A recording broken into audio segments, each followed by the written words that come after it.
खेड तालुक्यातील धामणमध्ये एक दुःखद घटना घडली। नागझरी नदीत बुडून तिघांचा दुर्दैवी मृत्यू झाला। उन्हाळी सुट्टीसाठी गावी आलेल्या 15 वर्षीय मुलीसह तिघांचा अंत दुर्दैवी म्हटला जात आहे। या घटनेने परिसर शोकाकुल झाला आहे। रत्नागिरी जिल्ह्यातील खेड तालुक्यात सोमवारी संध्याकाळी अत्यंत दुःखद घटना घडली। धामणन गावातील काजू फाटा या परिसरातील नागझरी नदीत बुडून तिघांचा दुर्दैवी मृत्यू झाला।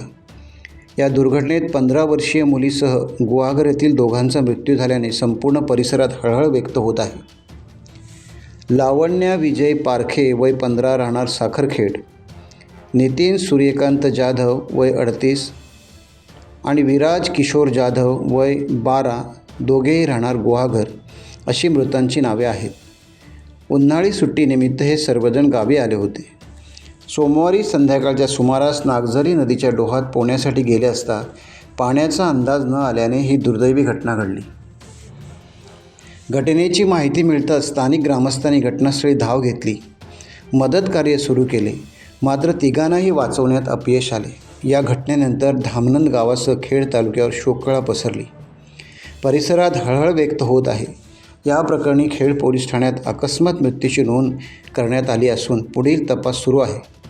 मृतांच्या कुटुंबियांवर दुःखाचा डोंगर कोसळला असून परिसरात सर्वत्र शोकमय वातावरण निर्माण झाले आहे। या घटनेतील 2 बालकांच्या मृत्यूने काळजाचा ठोका चुकला आहे। टाइम्स डिजिटलला लाईक करा, शेअर करा, सबस्क्राईब करा आणि बेल आयकॉन दाबायला विसरू नका। Times digital.